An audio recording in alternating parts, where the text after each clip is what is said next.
ಶಿಡ್ಲಘಟ್ಟ ನಗರಸಭೆ ಪೌರಾಯುಕ್ತೆಗೆ ರಾಜೀವ್ ಗೌಡ ಧಮಕಿ ಪ್ರಕರಣ. ಆ ಕಾಂಗ್ರೆಸ್ ಪುಡಿ ರೌಡಿ ರಾಜೀವ್ ಗೌಡ ಜಾಮೀನು ಅರ್ಜಿ ವಜಾ ಆಗಿದೆ. ಜಾಮೀನು ಅರ್ಜಿ ವಜಾಗೊಳಿಸಿ ಚಿಂತಾಮಣಿ ಕೋರ್ಟ್ ಆದೇಶ. ನಿರೀಕ್ಷಣಾ ಜಾಮೀನು ಕೋರಿ ಅರ್ಜಿ ಸಲ್ಲಿಸಿದ್ದ ರಾಜೀವ್ ಗೌಡ ಜಾಮೀನು ಅರ್ಜಿ ವಜಾಗೊಳಿಸಿದ ನ್ಯಾಯಾಲಯ. ಚಿಂತಾಮಣಿಯಲ್ಲಿರುವ ಎರಡನೇ ಹೆಚ್ಚುವರಿ ಸೆಷನ್ ಕೋರ್ಟ್ ಆದೇಶ. ನಗರಸಭೆಯ ಪೌರಾಯುಕ್ತೆಯ ಮೇಲೆ ಮೀಸೆ ಹೊತ್ತ ಗಂಡಸಿನ ದರ್ಪ ಮತ್ತು ಅಟ್ಟಹಾಸ. ಬರ್ತೀನಿ, ಹೊಡಿತೀನಿ, ಮತ್ತೊಂದು ಮಗದೊಂದು. ಆ ಸಂಭಾಷಣೆ ಊರು ಕೇರಿ ಓಣಿ ದಾಟಿ ಕಡೆದಾಗಿ ರಾಜ್ಯಾದ್ಯಂತ ಸಂಚಲನ ಮೂಡಿಸಿತ್ತು ಸಂಭಾಷಣೆ. ಅದಾದ ನಂತರ ಕಾಂಗ್ರೆಸ್ ಮುಖಂಡನ ವಿರುದ್ಧ ಆಕ್ರೋಶಗಳು ಭುಗಿಲೆದ್ದಿದವು. ದಿನ ಕಳೆದ ಹಾಗೆ ಆ ಪ್ರಕರಣ ತೀವ್ರ ಸ್ವರೂಪವನ್ನು ಪಡೆದುಕೊಳ್ತು.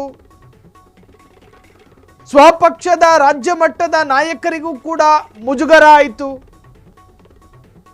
ಕಾಂಗ್ರೆಸ್ ಪಕ್ಷದ ಹೈಕಮಾಂಡ್ ನಾಯಕರಿಗೂ ಕೂಡ ರಾಜೀವ್ ಗೌಡನ ಸಂಸ್ಕಾರ ಭರಿತ ಸಂಭಾಷಣೆ ಇರಿಸು ಮುರಿಸು ತಂತು.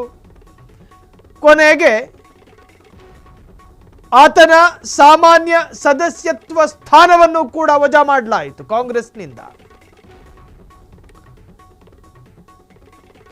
ಅದಾದ ಮೇಲೆ ಕಾನೂನಿನಂತೆ ಆಂಟಿಸಿಪೇಟರಿ ಬೇಲಿಗೂ ಕೂಡ ಅರ್ಜಿ ಹಾಕೊಂಡಿದ್ದ ಪುಡಿ ರೌಡಿ. ಕೊಡಲಿಲ್ಲ ಜಾಮೀನು ನ್ಯಾಯಾಲಯ. ಎರಡನೇ ಹೆಚ್ಚುವರಿ ಸೆಷನ್ಸ್ ಕೋರ್ಟ್ ಇವತ್ತು ಆದೇಶ ಹೊರಡಿಸಿದೆ. ಜಾಮೀನು ಅರ್ಜಿ ವಜಾಗೊಳಿಸಿ ಜಡ್ಜ್ ಎಸ್.ವಿ. ಕಾಂತರಾಜು ಆದೇಶ. ಕೋರ್ಟ್ ಬಳಿ ಕಾಯುತ್ತಿದ್ದ ರಾಜೀವ್ ಗೌಡ ಬೆಂಬಲಿಗರಿಗೆ ನಿರಾಸೆ. ನುಡಿದರೆ ಮುತ್ತಿನ ಹಾರದಂತಿರಬೇಕು. ನಾವಾಡೋ ಮಾತುಗಳಿದೆಯಲ್ಲ, ಎದುರಿದ್ದವನ ಕರ್ಣ ಬುಡಗಳಿಗೆ ಹಿತ ಕೊಡಬೇಕದು. ಇನ್ನೂ ಒಂದು ಸ್ವಲ್ಪ ಮಾತಾಡಿದರೆ ಚೆನ್ನಾಗಿತ್ತು, ಚೆನ್ನಾಗಿ ಮಾತಾಡ್ತಾನೆ ಅನ್ಬೇಕು ಜನ. ಇದು ಬಾಯಿ ತೆಗೆದ್ರೆ ಹೊಲ್ಸ, ಸೊಂಟದ ಕೆಳಗೆ ಮಾತಾಡೋದು. ಅತಿ ಅಸಹ್ಯಕರವಾದ ಸಂಭಾಷಣೆ ಅದಾಗಿತ್ತು. ಆ ಮನುಷ್ಯ ಒಂದು ಪಂಚಾಯತ್ನ ಮೆಂಬರು ಅಲ್ಲ. ಆತನ ಮಾತು ಕೇಳಿದ್ರೆ CM ಕಾರ್ಯದರ್ಶಿ ಅನ್ಬೇಕು ಯಾರಾದರೂ ಕೇಳಿಸ್ಕೊಂಡವರು. ಏನು ಮಾತು, ಇನ್ಫ್ಲೂಯೆನ್ಸ್ ಎಲ್ಲ ಪ್ರಯೋಗಗಳು ಮಾತಲ್ಲೇ. ಅದು ಮಾಡ್ತೀನಿ, ಇದು ಮಾಡ್ತೀನಿ. ತಗ ಆಂಟಿಸಿಪೇಟರಿ ಬೇಲ್ನ ಈಗ ಕೊಡಲ್ಲ ಅಂತು ನ್ಯಾಯಾಲಯ. ಕೃತ್ಯ ಸಂಭವಿಸಿ ಹೋಯಿತು. ಆಕಸ್ಮಿಕ ಅಲ್ಲ, ಬದಲಾಗಿ ವ್ಯವಸ್ಥಿತ. ಆಕಸ್ಮಿಕ ಅಲ್ಲ ಅದು. ಏನೋ ಆವೇಶಕ್ಕೆ ಬಿದ್ದು ಭಾವೋದ್ರೇಕಕ್ಕೊಳಗಾಗಿ ಏನೋ ಮಾತಾಡ್ಬಿಟ್ಟ ಅನ್ನೋ ಥರ ಇರಲಿಲ್ಲ ಮಾತು. ಪೆಟ್ರೋಲು ಸಿಮೆಣ್ಣೆ ಅಂತಾನೆ ಬಾಯಿ ತೆಗೆದ್ರೆ. ನೀ ಕೂತಲ್ಲಿಗೆ ಬರ್ತೀನಿ ಅಂತಾನೆ. ಹಾಗಾಗಿ ಇದೊಂದು ವ್ಯವಸ್ಥಿತ ಸಂಭಾಷಣೆ. ಆತನ ಅಸಲಿ ರೂಪವನ್ನು ಅನಾವರಣ ಮಾಡ್ತು ಆತನ ಮಾತುಗಳು. ಕೆಲವೊಮ್ಮೆ ಮನಸ್ಸಲ್ಲಿ ಇಲ್ಲದೆ ಇರೋದು ನಾಲಿಗೆಯಲ್ಲಿ ಉಚ್ಚಾರ ಆಗುತ್ತೆ. ಹೋಗೋ BVC, ಹೋಗೋ ದರ್ವೇಸಿ, ಇವೆಲ್ಲವು.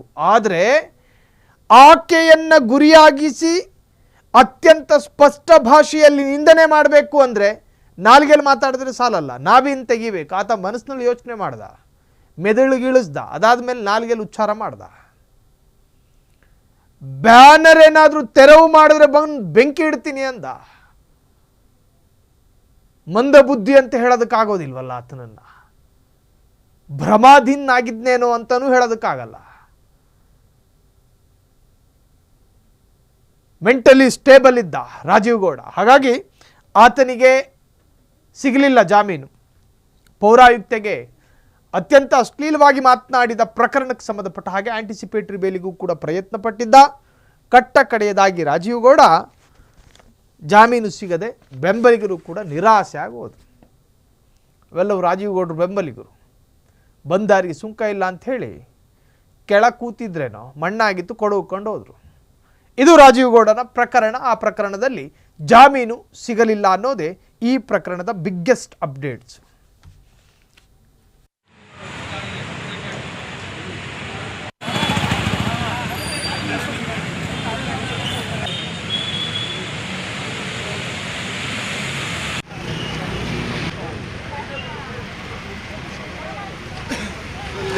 ಆಗಬಾರ್ದಾಗಿತ್ತು. ಒಂದು ಪಕ್ಷದಲ್ಲಿ 7-8 ವರ್ಷ ಒಂದು ಕಪ್ಪು ಚುಕ್ಕೆ ಇಲ್ಲದೆ ಪಕ್ಷದ ಕೆಲಸ ಮಾಡಿಬಿಟ್ಟಿದ್ರು ರಾಜ್ಯದವರು. ಯಾಕಂದರೆ ಕೊರೋನಾ ಕಷ್ಟ ಕಾಲದಲ್ಲಾಗಿರ್ಬೋದು, ಈಗ ಯಾವುದೇ ದೇವಸ್ಥಾನ ಆಗಿರ್ಬೋದು, ಮದುವೆ ಏನೇ ಆಗಿರ್ಬೋದು, ಪ್ರತಿಯೊಂದಕ್ಕೂ ಸಹಾಯ ಮಾಡ್ಕೊಂಡೇ ಬಂದಿದ್ದಾರೆ. ಅಚಾತುರ್ಯವಾಗಿ ಏನೋ ಅದನ್ನು ಆಗಬಾರ್ದಾಗಿತ್ತು, ಆಗಿದೆ. ನಾವು ಅದನ್ನು ನಮ್ಮ ನಾಯಕರು ಕ್ಷಮೆನೂ ಕೇಳಿದ್ದಾರೆ. ಆವತ್ತು ಕೇಸ್ ಆಗಿದ್ದೀನೋ ನಾವು ಮಾತಾಡಿದ್ವಿ, ಏನೋ ಹಿಂಗಾಗಿದೆ ಅಂತ ಅಂದಾಗ ಹೆಣ್ಮಗು ನಮ್ಮ ಮೇಲೆ ಕಂಪ್ಲೇಂಟ್ ಕೇಳಪ್ಪ, ನಾವು ಕ್ಷಮೆ ಕೇಳಿದ್ದೀವಿ. ನಾನು ಮಾತಾಡೋ ಆಡಿಯೋ ಅದಲ್ಲ, ನಾನು ಮಾತಾಡೋ ಆಡಿಯೋ ಮಿಸ್ಬಿಹೇವ್ ಮಾಡಿದ್ದಾರೆ, ಅದು ನಾನು ಮಾತಾಡಿಲ್ಲ. ಕ್ಷಮೆಗೆ ಆ ಹೆಣ್ಮಗು ನಮ್ಮ ಕಂಪ್ಲೇಂಟ್ ಕೊಟ್ಟಾಗ ಆ ಮಗುಗೆ ನಾವು ಸಾರಿ ಕೇಳೋದು ತುಂಬ ನಾನು ಕೇಳಿದ್ದೀನಿ. ಬೇಲ್ ಆದಮೇಲೆ ಬರ್ತೀನಿ, ಅದಕ್ಕೆಲ್ಲ ಒಂದು ಟ್ರಿಪ್ ಕೊಡೋಣ ಅಂತ ಕೊಡೋಣ, ಮಾತಾಡೋಣ ಅಂತ ಹೇಳಿದ್ರೆ ಇವತ್ತು ನ್ಯಾಯದಲ್ಲಿ ಬೇಲ್ ವಜಾ ಆಗಿದೆ. ಅದರಿಂದಲೇ ಒಂದು ಕಡೆ ಬೇಸರದ ವಿಷಯ. ನಮ್ಮ ನಾಯಕರು ಇಷ್ಟೆಲ್ಲ ಮಾಡಿದಾಗ 7-8 ವರ್ಷದಿಂದ ಪಕ್ಷಕ್ಕೇನು ತೊಂದರೆ ಇಲ್ಲದ್ರೆ ಪಕ್ಷ ಕಟ್ಕೊಂಡು ಕಾಪಾಡ್ಕೊಂಡು ಬಂದಿದ್ರು. ಈಗ ಆಗಬಾರ್ದಾಗಿತ್ತು. ಒಬ್ಬ ಹೆಣ್ಮಗುನ ಮುಂದೆ ಇಟ್ಕೊಂಡು ರಾಜಕಾರಣ ಮಾಡಿದ್ರು.